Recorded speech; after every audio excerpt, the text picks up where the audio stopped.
তাহলে আমরা এবার যাচ্ছি নিফটি চার্ট। আমরা আসলাম এখানে নিফটি চার্টে। আমরা নিফটি চার্টটা কিন্তু খুললাম। যে নিফটি চার্টে এবার আমরা দেখে একটা অ্যানালিসিস করার চেষ্টা করব যে তখন বাজারের কি মহল ছিল আর এখন বাজারের মহলটা কি আছে। সেখান থেকে আমাদের একটু আন্দাজা হতে পারে। চার্টটা কিন্তু আমরা ডাব্লু টাইম ফ্রেমে দেখছি, যেন একটু বুঝার জন্য বা দেখার জন্য সুবিধা হয়। এই হচ্ছে 2023 সালের জানুয়ারি ফেব্রুয়ারি মার্চ। এখানে কিন্তু হিডেনবার্গের নিউজটা এসেছিল, যে তার নিউজটা কি এটা তো আপনারা জানেনই, খুলে বলার বা বিস্তারিত বলার কোনো প্রয়োজন নেই। সেখান থেকে বাজার এখান থেকে অল্পটুকু ডাউনফল করলো। অল্পটুকু ডাউনফল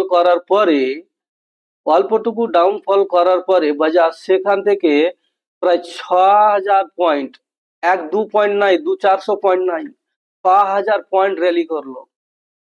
র্যালি করার পরে কিন্তু প্রাইসটা এখান থেকে 10% আমাদের মার্কেট পড়েছিল।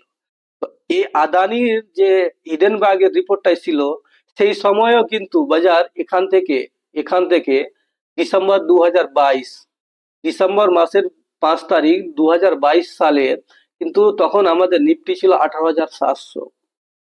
আর নিউজটা যখন আসে হিডেনবার্গে 2023 সালে, তখন নিফটি ছিল আমাদের 17,350 এর আশপাশে। তার মানে কত, 18,900 থেকে 17,350, মানে আপনারা বুঝতেই পারছেন কত পয়েন্ট। অতটুকু মার্কেট কারেকশন হওয়ার পরে যখন নিউজ আসলো, তারপরে কিন্তু আমরা এত বড় মুভমেন্ট দেখতে পেয়েছিলাম। এখান থেকে 17,350 থেকে 26,277 পয়েন্ট, 6,000 পয়েন্ট কিন্তু আমরা কারেকশন থেকে বেরিয়ে কিন্তু আপ মুভমেন্টে র্যালি পেয়েছি। এবার এই যে 21 তারিখে একটা নিউজ আসলো, এই নিউজে অলরেডি তো বাজার কারেকশন হয়ে গেছে।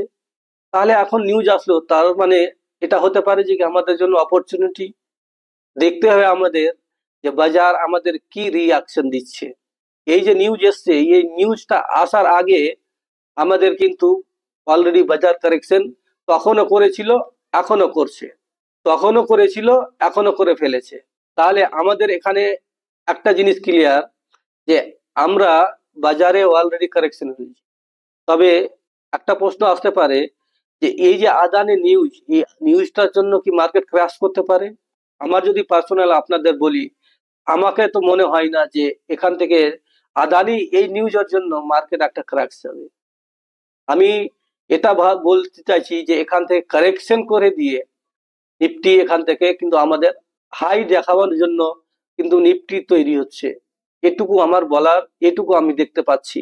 বা নিজের রিসার্চ করে দিয়ে আপনি এখানে বাই সেল বা নিজের সিদ্ধান্ত নিতে পারেন। বলতে পারি যে এখান থেকে কারেকশন শেষ, হয়তো 2-4% সম্ভাবনা থাকতে পারে। এখানে বাই সেলের কোনো রিকমেন্ড থাকলো না। কেমন লাগলো আমার এই ভিডিও? যদি ভালো লেগে থাকে, তাহলে প্রথমবার দেখে থাকেন তাহলে সাবস্ক্রাইব বাটন একবার প্রেস করেন, লাইকের বাটনটা একটু প্রেস করবেন। আমার এই ইউটিউব প্রথম চ্যানেল, ছোট্ট একটি চ্যানেল, আপনাদের ভালোবাসার জন্যই আমি এখানে আসার চেষ্টা করছি। আপনাদের লাইক আর শেয়ারের জন্য আপনারা যদি লাইক শেয়ার করে আমাকে সাপোর্ট করেন, তাহলে আমি খুব খুশি হব। আপনার যদি কোনো প্রশ্ন, অভিযোগ বা পরামর্শ যদি থাকে, তাহলে কমেন্ট সেকশনে গিয়ে কিন্তু আমাকে অবশ্যই জানাবেন।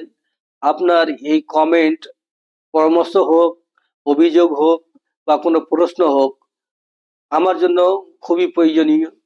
আপনি যদি কোনো পরামর্শ দিয়ে আমাকে যদি সাহায্য করতে চান, তাহলে খুব ভালো হবে। শেষ পর্যন্ত ভিডিও দেখার জন্য অনেক অনেক ধন্যবাদ।